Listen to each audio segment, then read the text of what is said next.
evening. I'm Jacob Reimer. The Columbus Blue Jackets begin a back-to-back tonight in Buffalo, visiting the Sabres. The Jackets are going for their second straight win, along with their fourth consecutive road win. Face-off is at 6:45, but pregame coverage begins right here on the Fan here at 6:15. Game 4 of the World Series is tonight between the Dodgers and Blue Jays. Los Angeles holds a 2-1 series lead after they took the win in the 18-inning marathon last night.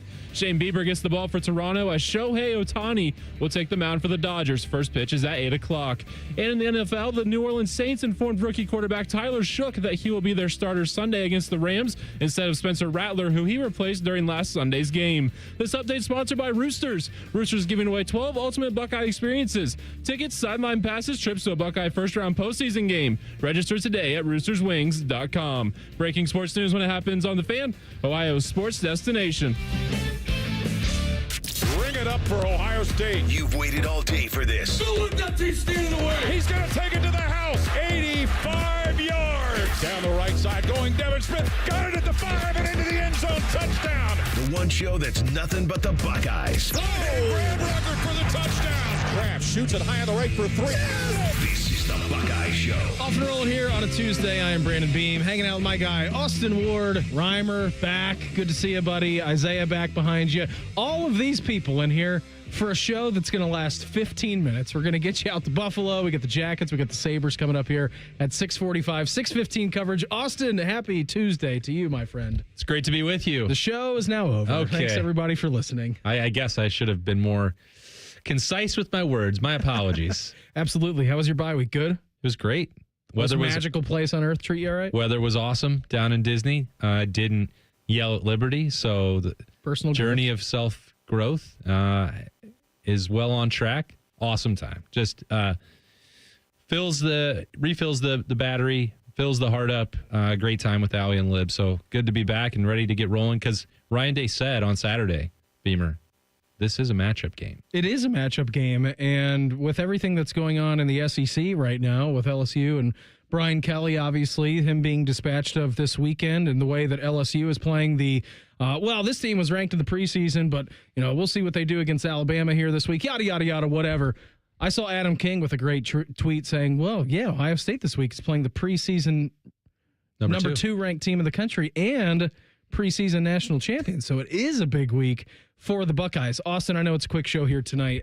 What did you take away from being at the Woody a little bit earlier today? Yeah, I mean, we joke about talent equated in matchup games sometimes, but Penn State is one of the most talented teams in the country. It's also what makes it so confounding that they have not beat a Power 4 opponent all year. So I think Ryan Day, can do this where he turns on the film, and Ohio State is aware. They've played plenty of slugfests with the Nittany Lions over the years, that if this team reaches their full potential, and at some point this year they will, it could be Saturday in the Horseshoe against the Buckeyes. If you're not ready, they are talented enough to make your life difficult, even if you are Ohio State. 1,000% they are. Ryan Day said they didn't circle this date, but they knew what it was going to be like when they got to this point, and they were kicking off November. So I think he's got the full attention of the Buckeyes. It's one of those games where you can scoff at it and say, well, how is it a matchup game? They haven't beat anybody in the Big Ten. They're last in the standings. It is flashing back. It is referencing the blue chip ratio. It's saying, hey, remember when Ohio State recruited this guy, or this was a teammate of yours, or whoever. Like they know that Penn State has talented players. They're also not the same team. James Franklin is not their coach. Drew Aller is not their quarterback. Correct. They are struggling for a reason.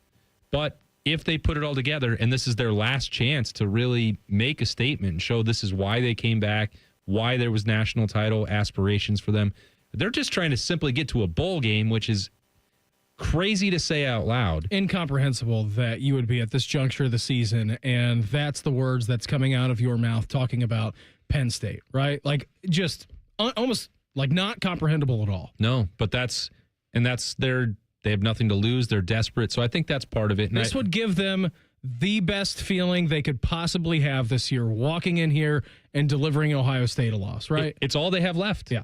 They're unrivaled. So, this is the biggest one that's left for them.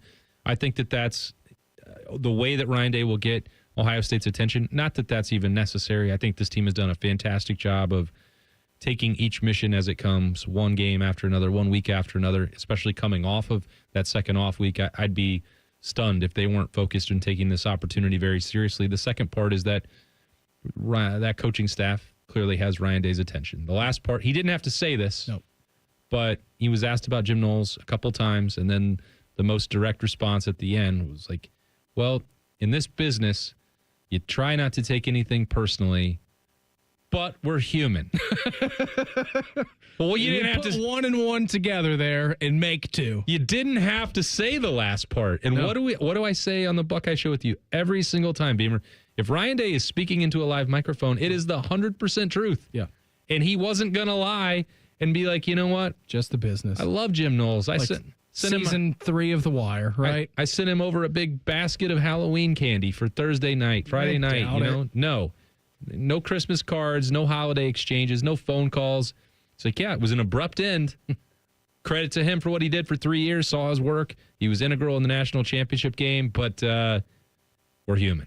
We're human, and he was calling James Franklin one day after Ohio State lifted the national championship trophy. He was calling before. Yeah, which is it's again, this is we don't have to relitigate it. We don't have to. We don't have time. First of all, okay, we don't have time to go into that aspect.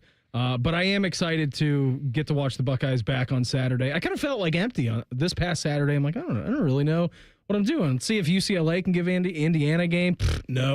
No chance. Indiana looks awesome. But you had Buckeye basketball on Sunday. I did have Buckeye basketball on Sunday. I didn't say Sunday felt me empty. Hold on. I said Saturday. I felt Are you empty. telling me right now that you didn't watch the border war? No. No, I Those didn't. sheep just got a bronze boot stuck somewhere they didn't want it. Yeah. 28-0, baby. How about that?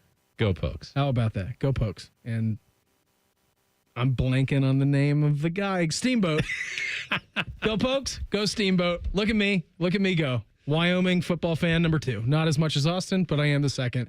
I am excited to get back into game day. If you didn't see in the last hour or so, Urban Meyer is going to be the victory bell ringer, which I do find funny because anytime there's a huge job that is open in college football, Urban Meyer is linked to it. And again, I can't trust anything on the internet these days.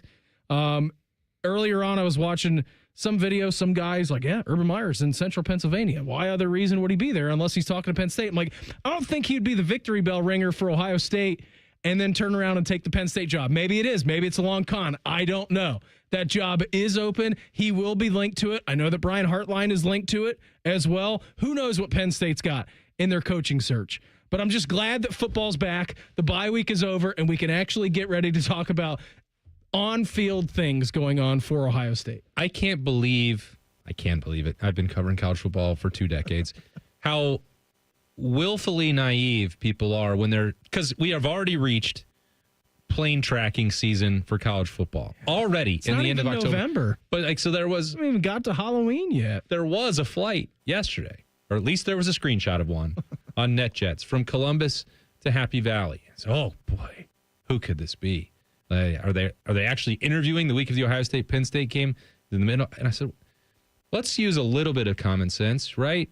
Mondays and Tuesdays are when Fox and Big Noon Kickoff have to record these interviews. They're not doing it on Saturday when they're showing you in the practice facility. Don't give away state secrets. So they have to go back and forth between these two sites. And do you think they're flying? Like, is Brady Quinn or Urban Meyer hopping on a Southwest to Happy Valley? No, they don't. They don't even have that. That doesn't even exist. So you can maybe hop on a private bird between the two locations where you're recording content for your nationally televised primetime kickoff show. Let's put some common sense to this before we just jump to the craziest coaching carousel theory you can come up with. Well, that could mean that Brian Hartline's at the facility right now, and he's been there for the last 12 hours. He did not interview with Penn State on Monday. Crazy internet conspiracy theorists. I'm just telling you that right now. Doesn't mean that he's not going to interview with him. And if Penn State wants to interview him, he should take it. Absolutely. I don't think he would take the job, but he should take the interview. Between that and Ole Miss and Lane Kiffin being like the belle of the ball of this coaching cycle, we've reached crazy levels of college football, and we're not even, again, let me stress this enough, we are not even to the month of November yet, which is absolutely crazy. Austin, I had a fantastic time with you here this evening. Me too. I had so much fun tonight. How about Justin Zwick and I call you tomorrow when you're going to be live at the Woody around 24 hours and 7 minutes from now. Yeah, I think that segment might be longer than this show. I think that it will. Everybody have an awesome night. We're back for 1 hour tomorrow. Jackets on the back-to-back. Tonight, they're in Buffalo taking on who, Reimer? The Sabres. Up next on The Fan. The Buckeye Show is sponsored by CareSource, proud to be your home for Ohio State athletics. The Fan, Ohio